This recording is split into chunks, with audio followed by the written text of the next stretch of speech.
What's up, vintage motorcycle fans? Bill Wheeler here, Wheelhouse Garage, and I've got an epic bike to share with you today.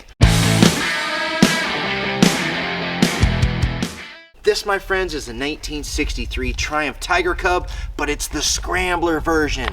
They only made 367 of these over 2 years, and I'm lucky enough to have found one. Now, when I bought it, I didn't even really know what it was. It was just a Friday afternoon, might have had a beer or two, went on eBay, saw a mostly original Cub in California, so I shot him an offer. About 2 minutes later, he's accepted, and I was on my way down to the Central Coast. Even when I was there, I didn't really look at the stampings. I was just so excited to have another Cub. Loaded it up, got it home, and you can imagine my excitement when I got it back and saw a TS20 stamped in the frame and engine. So that's kind of the story of how I got this bike. Now, these are really cool. If you watch my channel, you know I'm a huge Tiger Cub fan. I have a 1966 Mountain Cub that's pretty much my daily ride around here, and I use it as a mild trials bike. Cubs are so fun. If you're thinking about building one or getting one, please do. They're lightweight, they're usually affordable, and they can kick up dirt like anything else. But these were basically little mini works replicas. They came with a little bit different configuration than the other Cubs that were being offered at the time. They had straight pipes. The original owner put this awesome spark arrestor on, which we'll sure keep. They had 9:1 compression ratio, so a bit hopped up there. A little bit stiffer fork springs up here. Of course, they didn't come with a center stand, and they came with a solo seat. Now, this isn't the exact Triumph solo seat that would have come on it. It's not really a Bates either, but it's really cool period correct, and it will for sure stay. This tank, while it's an original paint period correct tank, it's actually not the right color that would have come on a Scrambler. The correct color would have been Hi-Fi Scarlet over silver, which the 62 Bonnevilles had at that time. But this is also really great. This is probably from like a 66 Mountain Cub, because that's the correct color scheme for that year. They had alloy fenders front and rear. I believe these are the original fenders, and then the front struts were a little bit different on the Scrambler versions. 4-speed gearbox, pretty much everything else was relatively the same. This taillight was put on by the original owner as well. By the way, the original owner was a husband and wife. They had a pair of these and they rode them through the 60s and 70s. How cool is that? Now, the Kickstarter will not push through, so the motor's probably stuck.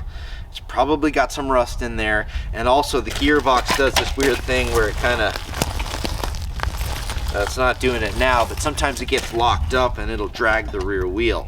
So we're going to be looking into that also. So let's go ahead and put it on the bench and kind of do an initial inspection. Maybe take a peek inside the cylinder head and see what's going on in there. Let's do it.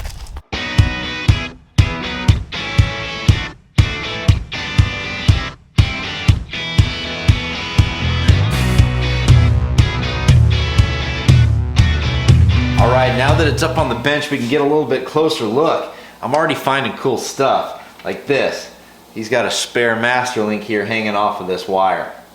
What can I say? I'm easily excited. I think I also forgot to mention that this bike has the original 27mm monoblock ammo on it, which I am very stoked about. I'm going to do my darndest to clean that thing out and revive it best I can. Hopefully it's not too worn out. But since we got it up here, let's go ahead and pop the spark plug off.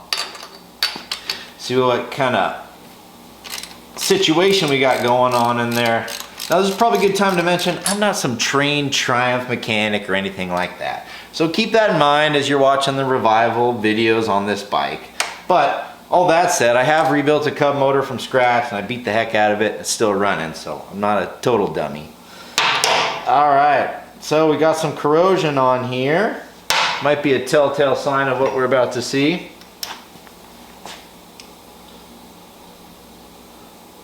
Oh yeah, okay. Pretty apparent. Yeah, we got a good amount of rust in there around the edge of the piston and on the cylinder wall. Actually, more than I thought there would be. So,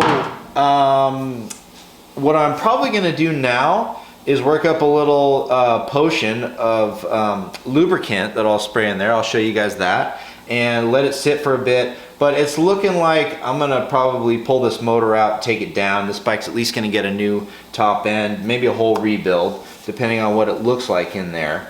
Medication time. This is a 50-50 mix of acetone and ATF. My buddy Rick Yamani taught me this trick. Squirt it in there, let it sit for a couple days, and we'll see if we can get that piston freed up.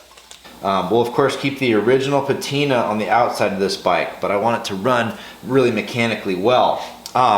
So that's going to be for a different video, but this will launch a whole saga on this bike, so hopefully you're excited about that. But before you go, check this out. This is like a K&N, it's probably pretty period correct, but it's not the original airbox that would have come on this, but my buddy Butch had one of these, so I bought it from him. This is the original Vokes limited airbox. It's probably got an air filter in there too, I haven't even opened it, but that should bolt right up. I know Matt at Speed and Sport will help me with the boot to connect it, so it's going to be a really cool period correct Triumph Scrambler.